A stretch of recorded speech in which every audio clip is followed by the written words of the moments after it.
Sanggar Cerita mempersembahkan Sabda Pandita Ratu.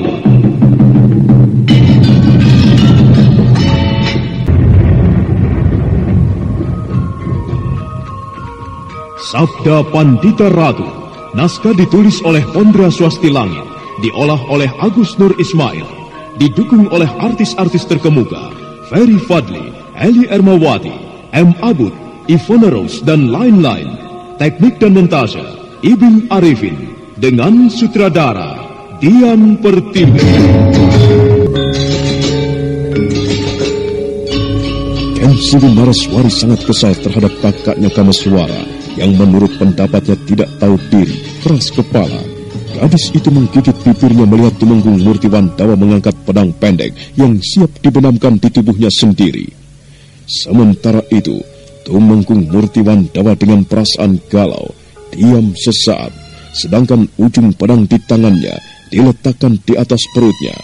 Dan beberapa saat kemudian,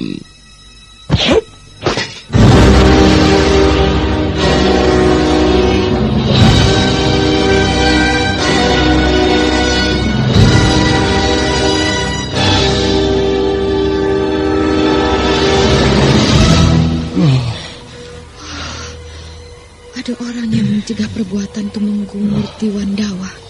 Siapakah orang itu? Mengapa kau kehilangan akal, Tumenggung? Paman Haryo Panumping. Paman, mengapa Paman tiba-tiba berada di sini? Apa sebabnya aku berada di sini? Akan Paman ceritakan nanti, Kensiwi. Yang lebih penting, Paman akan berbicara soal lain kepada kakangmu Kameswara. Juga kepada sahabat lamaku, Tumenggung Murtiwandawa. Tumenggung, masih ingatkah kau kepadaku? Mengapa kau lakukan itu, Haryo Panumping? Mengapa kau cegah niatku? Tindak lampus diri yang kau lakukan itu, Tumenggung Murtiwandawa.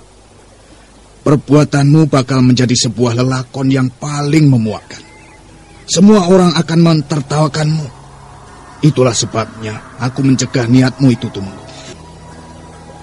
Anakmu yang telah kau buang karena kecurigaanmu yang lebih banyak diracuni oleh bayangan dan angan-angan buruk di dalam hatimu, ternyata telah besar dan dewasa, justru menunjukkan sebuah jawaban yang tidak terbantah. Wajahnya yang sangat mirip denganmu itu menandakan pemuda di hadapanmu ini adalah tetesan darahmu sendiri. Iya, aku mengakui hal itu, Haryo Panumping. Aku sangat menyesal. Ya, sangat bagus sekali kalau akhirnya kau mengakui kenyataan itu. Dengan demikian, pada akhirnya kau menemukan jawaban dari perkara yang kau persoalkan pada 25 tahun yang silam, yang telah membakar nafsu amarahmu. Bahkan kau sampai tega membunuh seseorang yang tidak bersalah. Seorang lelaki yang kau tuduh menebar benih di ladang istrimu. Padahal sebenarnya, bukankah lelaki itu yang berhak atas cinta istrimu? Kau yang kemudian berbuat picik dan licik dengan merebutnya. Iya, aku menyesal sekali, Haryo Panumping. Ya, itu bagus. Akan tetapi, lampus diri seperti yang baru saja akan kau perbuat itu benar-benar tindakan yang pengecut. Itu bukan sebuah tindakan yang jantan dan bukan pula sebuah jawaban. Bukan dengan cara seperti itu jika Tumenggung akan menunjukkan rasa penyesalan atas semua perbuatan buruk yang kau ukir di masa muda. Nah, bagaimana dengan dirimu sendiri, Kameswara? Kau hampir saja menjadi seorang pembunuh. Apa maksud Paman? Kau hampir saja membunuhnya. Membunuh ayahmu sendiri. Ya, bukan ayahku. Kau berusaha untuk mengelak dari kenyataan, Kameswara. Itu bisa Paman mengerti. Kau tidak bisa menerima kenyataan bahwa ayahmu memiliki perbuatan tercela. Ya, tentunya kau ingin terlahir dari orang tua yang memiliki kelakuan yang terpuji. Tapi kau lupa bahwa isi dunia ini tidak hanya berisi kebaikan saja. Akan tetapi, seiring sejalan dengannya adalah keburukan. Kau menyesal karena kau dibuang ayahmu. Apakah kau tidak membayangkan apa jadinya dengan dirimu bila kau diasuh oleh ayahmu sendiri? Tentunya kau akan dibekali oleh hal-hal perbuatan bejat. Nah, Kameswara, agaknya benar kalau pamanmu ini harus mengatakan kau anak yang tidak tahu diri, tidak tahu membalas budi. Apakah yang kurang diberikan oleh Ki Ageng Pesanggaran kepadamu? Apakah Ki Ageng telah mengajarmu untuk menjadi lelaki yang berperilaku buruk, berperangai jelek? Hah? Di lingkungan macam itukah kau berada? Namun aku melihat kau tidak bisa menerimanya. Lalu lingkungan yang bagaimana yang kau kehendaki, Kameswara?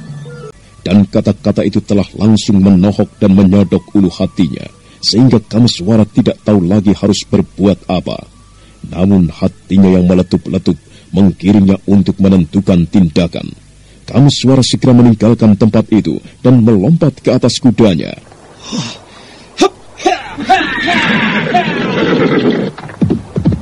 Kakang Kameswara! Kakang Kameswara! Jangan pergi! Biarkan dia pergi, Kensiwi. Sementara itu, manakala Kameswara pergi meninggalkan tempat itu, di tempat yang tersembunyi, seseorang mengintip semua peristiwa yang terjadi. Perlahan-lahan, orang itu segera bergeser menjauh, kemudian melesat ke arah seekor kuda yang disembunyikan di balik rimpunan pepohonan, untuk kemudian mengejar Kameswara yang semakin...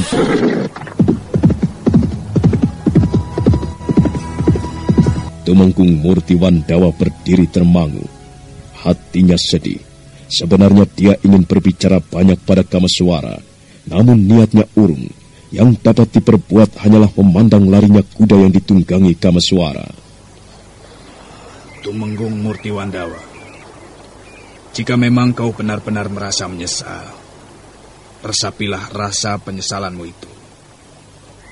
Dengan begitu, kau akan bisa melihat dengan lebih jelas semua apa yang pernah kau perbuat. Perbuatan mana yang selama ini tidak pernah kau pedulikan akibatnya. Tidak pula kau pedulikan hal itu akan menyakiti hati orang lain. Selamat berpisah, Tumenggung. Kensiwi, mari kita tinggalkan tempat ini. Paman, aku membawa seekor kuda. Sudahlah, tinggalkan kuda itu. Aryo Panumping dan Kensiwi Naraswari segera meninggalkan Tumenggung Murti Wandawa yang terpaku oleh gejolak perasaannya sendiri. Tidak ada lagi kata-kata yang terucap dari mulutnya. Dia sibuk merenung, atau dia tidak percaya dengan peristiwa yang baru saja terjadi. Kita akan pergi ke Kambang Ayun, menyusul ayahmu. Bukankah niatmu meninggalkan perguruan adalah untuk pergi ke Kambang Ayun? Benar, Paman. Paman, mengapa Paman juga meninggalkan perguruan? Kensiwi, Paman tidak bisa membiarkan ayahmu menghadapi persoalannya seorang diri. Paman harus membantunya dan menemaninya. Lalu, kepada siapa Paman menyerahkan pimpinan perguruan? Sudahlah, jangan khawatir, Kensiwi. Ada apa dengan Kameswara? Mulanya Kakang Kameswara mengajakku ke tempat ini adalah untuk bertanya kepada seorang biku yang bernama Dewa Hastu, guna mencari keterangan di mana Kambang Ayun itu berada. Sudahlah. Jangan pikirkan Kameswara, Kensiwi. Jika ia bermaksud menuju Kambang Ayun, ia akan sampai di sana. Nah, sekarang ceritakan kepadaku, mengapa kau bisa bertemu dengan Kameswara?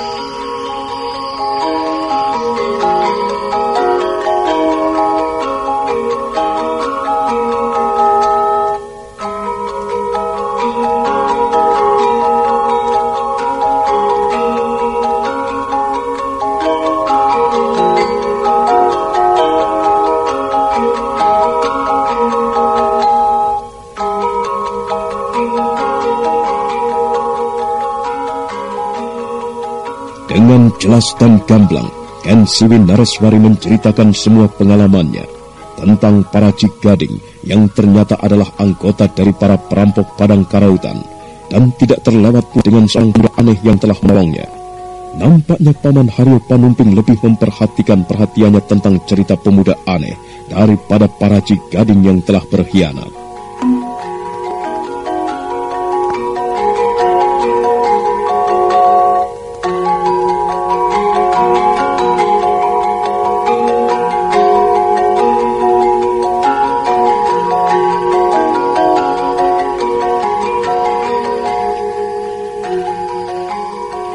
Pemuda itu mampu mengalahkan pamanmu Paraji Gading. Betul, Paman. Paraji Gading telah dibuat malu. Paman, aku sekarang tidak lagi merasa Paraji Gading adalah pamanku. Aku benci kepadanya. Ternyata paman Paraji Gading bermoral bejat. Aku tidak keberatan, Ken Siwi. Kau teruskan ceritamu tentang pemuda aneh itu, coba. Benar-benar luar biasa pemuda itu, Paman. Bahkan aku berpikir, Ayah Ki Ageng Pesanggaran pun belum tentu mampu menandinginya. Jangan terlampau berlebihan, Ken Siwi. Tidak, Paman. Aku berkata sebenarnya. Oh ya, Paman. Kakang Kameswara mengatakan bahwa pemuda itu membawa pertanda sebagai kekasih dewa. Apa betul, Paman? Aku melihat matanya bisa menyala bagaikan serigala lapar. Ia liar, namun sangat berwibawa. Aku ingat namanya, Paman. Namanya Ken Arok. Ken Arok? Benar, Ken Arok namanya. Benarkah pemuda itu kekasih para dewa, Paman? Entahlah, Ken Siwi. Namun Paman pernah mendengar cerita tentang seseorang yang mempunyai pertanda semacam itu. Orang yang kewahyon kesampiran derajat. Maharaja Airlangga misalnya. Nah, konon katanya, Maharaja itu mempunyai pertanda semacam itu pula. Betul, Paman. Kakang Kameswara juga ada menyebut Maharaja Airlangga juga mempunyai pertanda aneh, yang kemudian menjadikannya seorang raja yang besar. Paman, ya. Apakah dengan demikian pemuda itu nantinya bakal menjadi seorang raja yang besar? Ken Siwi, bagaimana Paman bisa mengetahui jawabannya?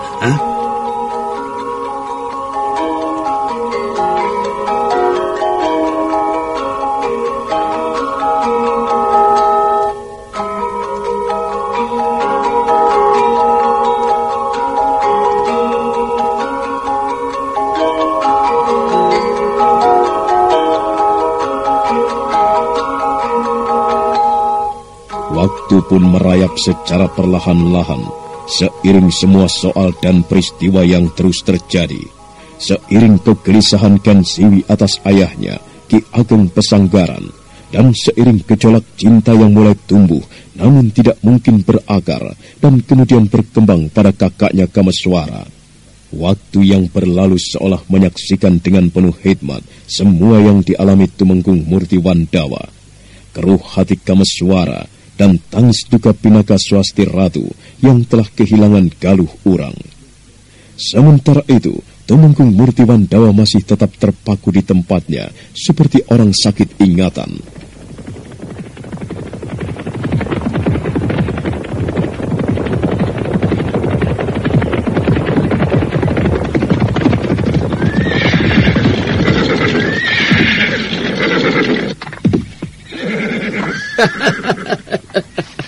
Hei, kawan-kawan, ada seekor kuda di sini.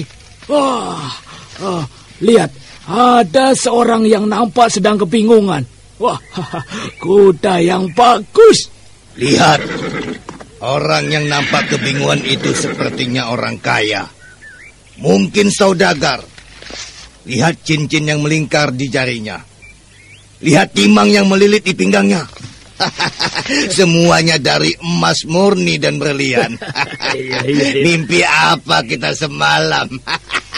Ayo kawan-kawan, kepung orang itu. Ayo kepung. Ayo.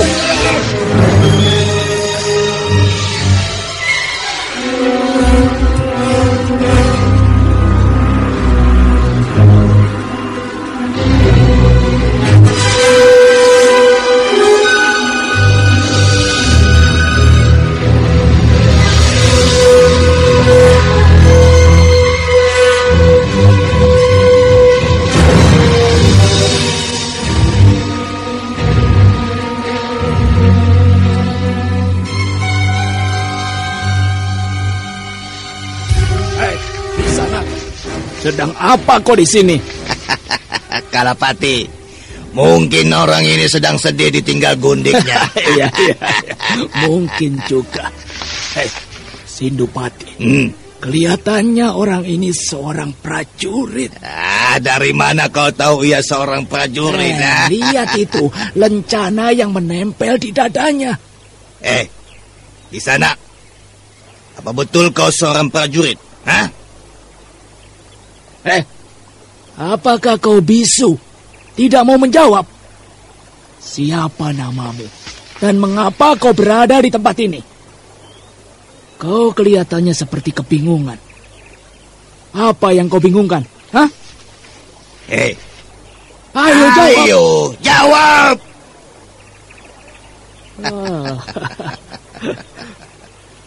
Mungkin prajurit ini baru saja dipecat dari jabatannya, Kalapati. Iya.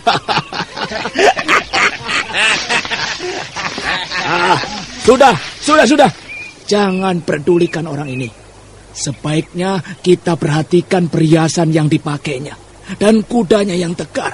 Nah, tentunya kalau kita jual, pasti harganya mahal sekali. Ayo, kita preteli perhiasannya. Ayo, tunggu apa lagi?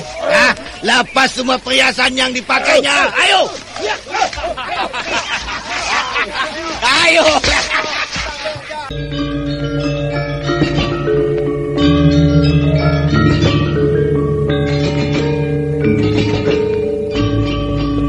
Tumenggung Murtiwandawa masih terpaku di tempatnya. Pikirannya seolah-olah melayang jauh entah kemana. Rupanya peristiwa masa lalu yang pernah dia lakukan benar-benar telah memukul batinnya. Tatapan matanya kosong, seakan-akan dia tidak peduli lagi dengan keadaan yang ada di sekitarnya. Bahkan ketika muncul para perampok dan mempreteli semua perhiasan yang dipakainya, Tumenggung Murtiwandawa masih tetap tidak melakukan apa-apa.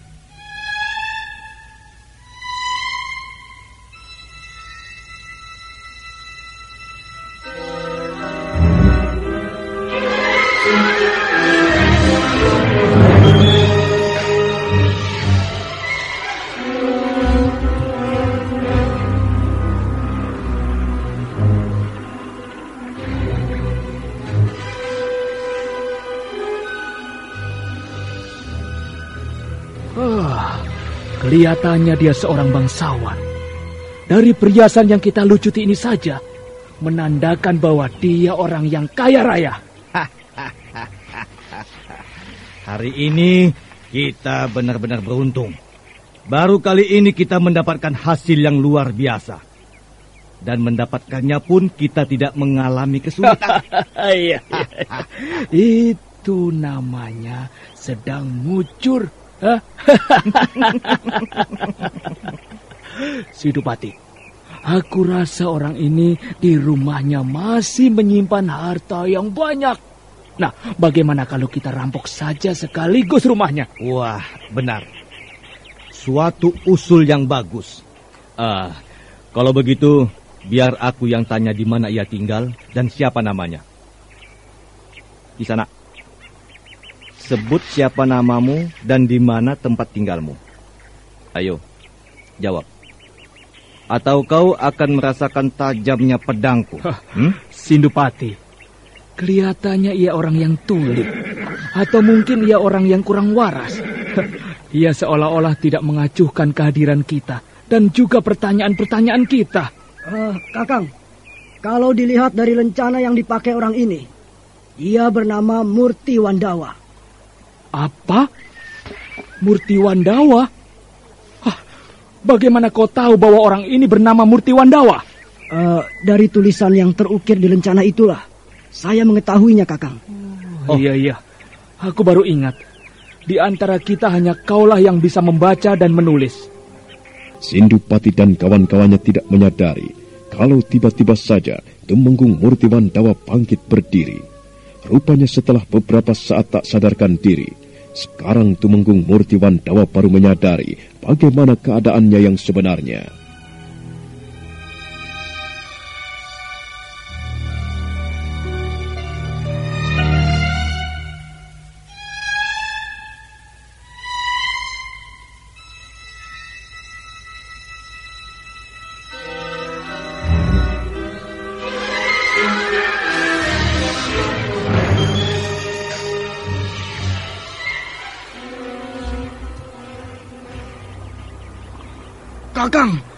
Kakang Sindupati, orang itu berdiri. Oh, mau apa dia? Kawan-kawan, kepung orang itu. Jangan biarkan dia pergi. Ayo, kepung! Ayo, kepung, ayo!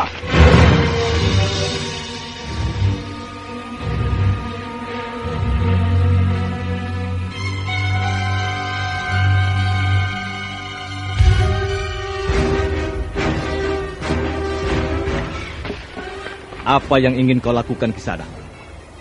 Mau coba pergi dari tempat ini? Silahkan kalau memang itu yang kau inginkan.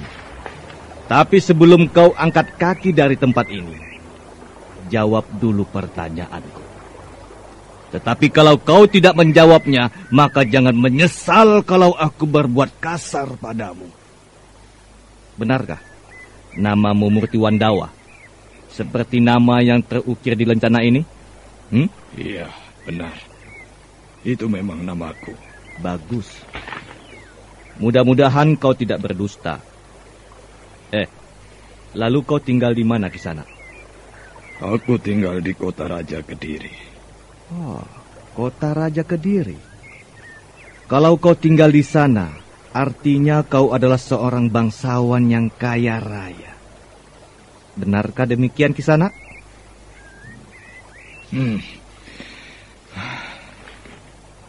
Benar. Aku memang seorang bangsawan yang kaya. Suatu jawaban yang jujur. Aku percaya bahwa kau seorang bangsawan yang kaya raya. Dan tentunya kau adalah orang yang terkenal di Kota Raja. Kisana, kalau kuperhatikan, kau sudah tidak lagi membutuhkan semua kekayaan yang kau miliki. Bagaimana kalau semua harta yang kau miliki itu kau serahkan padaku? Tentunya kau tidak keberatan, bukan? Ambillah, ambil. Aku memang sudah tidak membutuhkan semua itu. Luar biasa, luar biasa. Rupanya selain kau seorang bangsawan yang kaya raya, tetapi kau pun seorang dermawan yang hebat, yang tidak tanggung-tanggung menyerahkan semua harta yang kau miliki. Sindupati, bagaimana kalau sekarang ia kita biarkan pergi? Tunggu dulu. Masih ada satu lagi yang ingin kukatakan. Kisana, ingat baik-baik kata-katamu itu. Kelak kami akan datang untuk mengambil semua hartamu. Nah, sekarang pergilah. Dan bawa kudamu itu agar perjalananmu cepat sampai ke Kota Raja. Aku tak membutuhkan kuda itu lagi. Kalau kau mau, ambillah. Oh. Bagus. Terima kasih Kisana Murti Wandawa. Nah, silahkan pergi. Mudah-mudahan kau selamat dalam perjalanan pulangmu.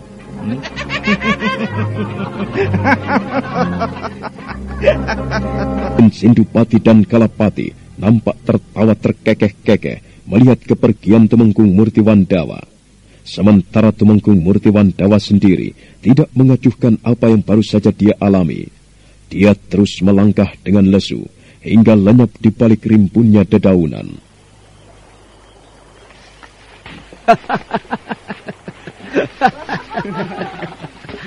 Sungguh hasil rampokan yang sangat mudah kita dapatkan.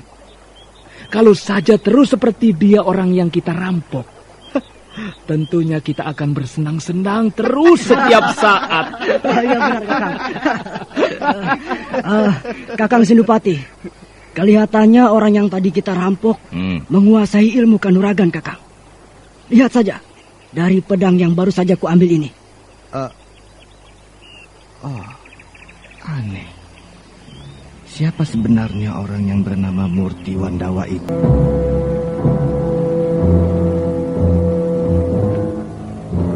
Sindupati dan Kalapati nampak mulai dibalut pertanyaan atas orang yang baru saja dirampoknya. Namun belum sempat keduanya meninggalkan kesan yang aneh dari orang yang bernama Murti Wandawa itu. Tiba-tiba tak jauh dari tempat itu terdengar suara gemuruh yang panjang yang membuat para perampok itu terkejut.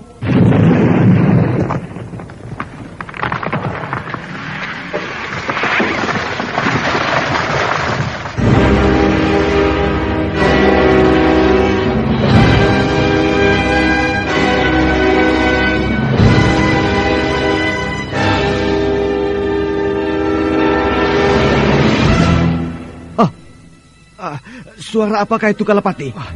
Sepertinya suara pohon roboh. Ya, suara itu datangnya dari arah sana, Sindupati. Gila. Kalapati, ayo kita lihat ke sana. Apa sebenarnya yang menyebabkan pohon itu roboh? Ayo, hup, hup, hai.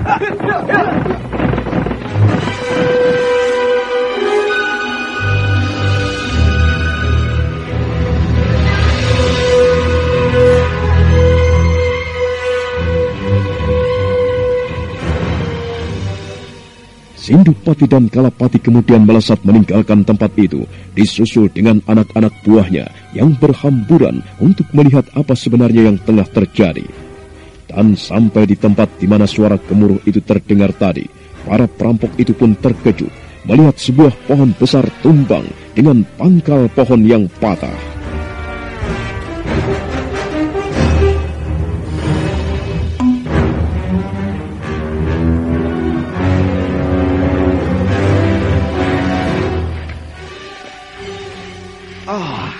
Gila. Siapa yang merobohkan pohon sebesar itu? Mungkin orang itu, Kakang. Saya tadi melihat orang yang bernama Murti Wandawa itu melintas kemari, Kakang. Bisa jadi orang itu yang melakukannya, Kakang. Apakah benar orang itu yang melakukannya, Sindupati? Entahlah. Tapi, ya, mungkin saja dia.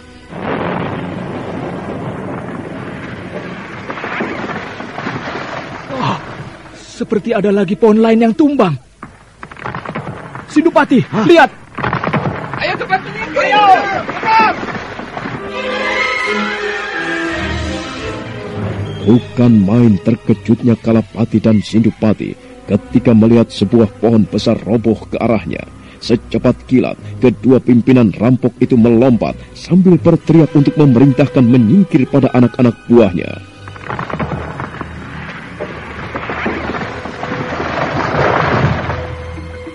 Rupanya Tumenggung Murti Wandawa lah yang membuat beberapa buah pohon besar tumbang. Semua yang dia lakukan ini sebenarnya hanyalah pelepasan dari segala kepepatan yang mengganjal di kepalanya. Akibat dari semua itu, tanpa disadarinya, dia telah mengeluarkan kekuatan Aji Raga Bajra. Sekarang Tumenggung Murti Wandawa sendiri, dengan wajah yang merah padam dan kedua tangan mendekap kepalanya, seakan-akan merasakan ada bayang-bayang yang menghantuinya.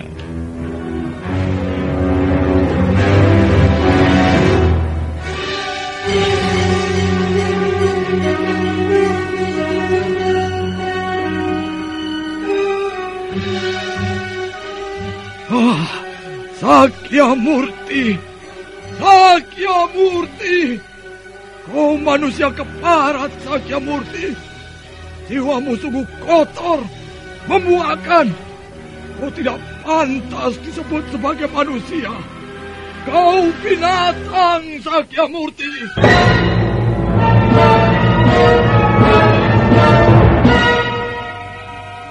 Tumenggung Murti Wandawa berteriak-teriak terus seperti orang yang hilang ingatan.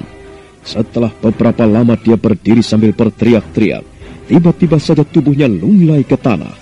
Namun begitu, dia nampak masih mendekapi kepalanya.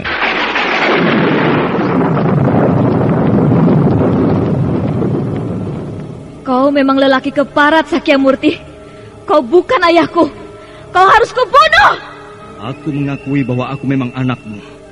Tapi rasanya tidak pantas kalau aku menyembah di kaki seorang laki-laki bejat sepertimu, Tumenggung Murti Wandawa. Bleh! Aku muak melihat tampangmu, Tumenggung. Kau telah membunuh ayahku, Sakyamurti. Manusia keparat. Jangan harap kau dapat lolos dari tanganku. Aku Pinaka Swasti Ratu, bersumpah demi dewa-dewa di langit, Sakyamurti harus mampus di tanganku. Kau harus kubunuh, Sakyamurti!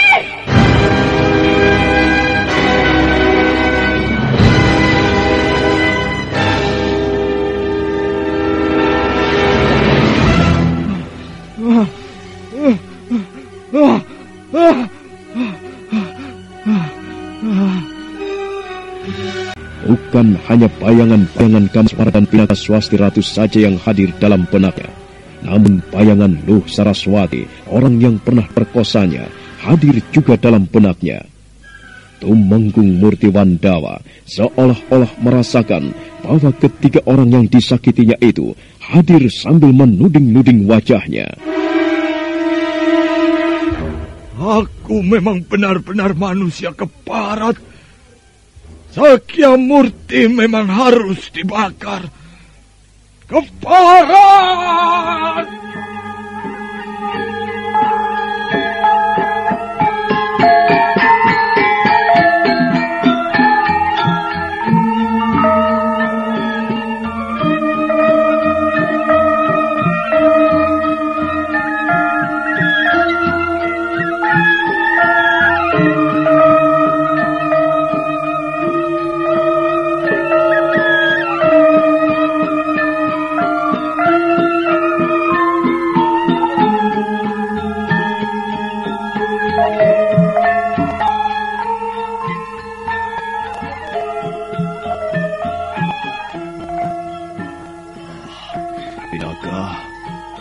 Ayolah kita tinggalkan tempat ini, Nduk. Tidak baik kau berada terus di sini. Hari sudah malam. Tidak, Paman. Aku tidak akan meninggalkan tempat ini. Aku masih merindukan kedua orang tuaku. Sekalipun hujan akan turun menerpahku, aku tetap tidak akan beranjak dari sini. Ayah, Ibu. Pinaka, Paman mengerti apa yang sedang kau rasakan sekarang. Tapi semua yang kau lakukan ini tidak baik, Nuk. Kau seolah-olah tidak merelakan takdir yang diberikan oleh Yang Widiwasa. Semua ini sudah jadi kehendaknya, Nuk. Ayolah. Jangan kau didik hati menjadi sekeras batu.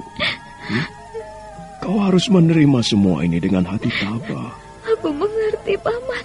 Nah. Sekali lagi maafkan aku. Kalau aku tidak ingin meninggalkan tempat ini, biarlah aku berada di sini sampai hari menjelang besok. Pasti Ratu. Panjang melihat kekerasan hati Pinakaswasti Ratu yang tidak mau meninggalkan tanah pekuburan itu. Sebenarnya dia cukup mengerti apa yang ada dalam gejolak hati Pinakaswasti Ratu. Namun Biku Dewa Hastu sendiri tidak bisa berbuat apa-apa untuk menentang keinginan gadis itu. Karena dia sendiri merasakan betapa semua itu cukup menyedihkan.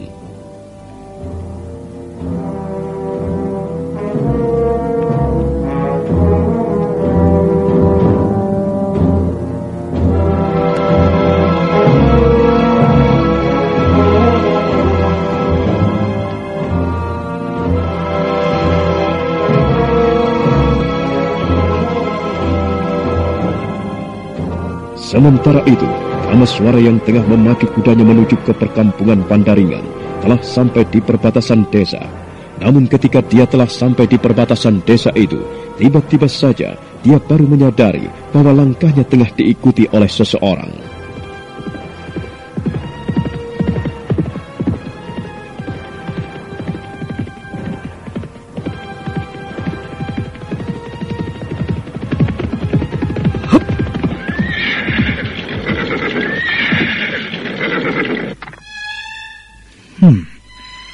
Apa maksudnya orang itu mengikuti langkah kudaku sampai di perbatasan desa ini?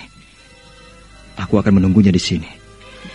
Aku mau tahu apa sebenarnya yang ia inginkan.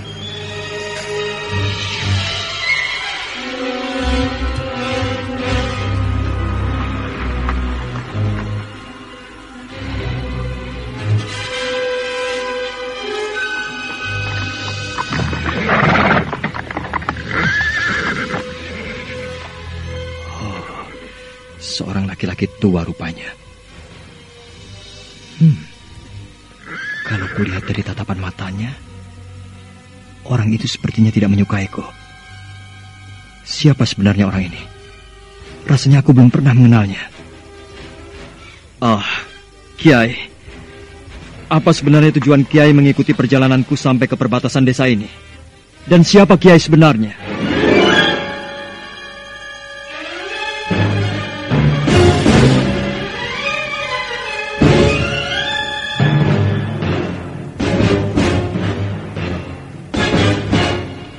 Kameswara nampak bingung sekali melihat orang yang disapanya tidak memberikan jawaban sama sekali. Laki-laki tua itu hanya menatap dengan tatapan mata yang tajam, tatapan mata yang penuh dendam. Nah, siapakah laki-laki bungkuk yang berada di hadapan Kameswara itu? Dan bagaimanakah sikap Kameswara dalam menghadapinya?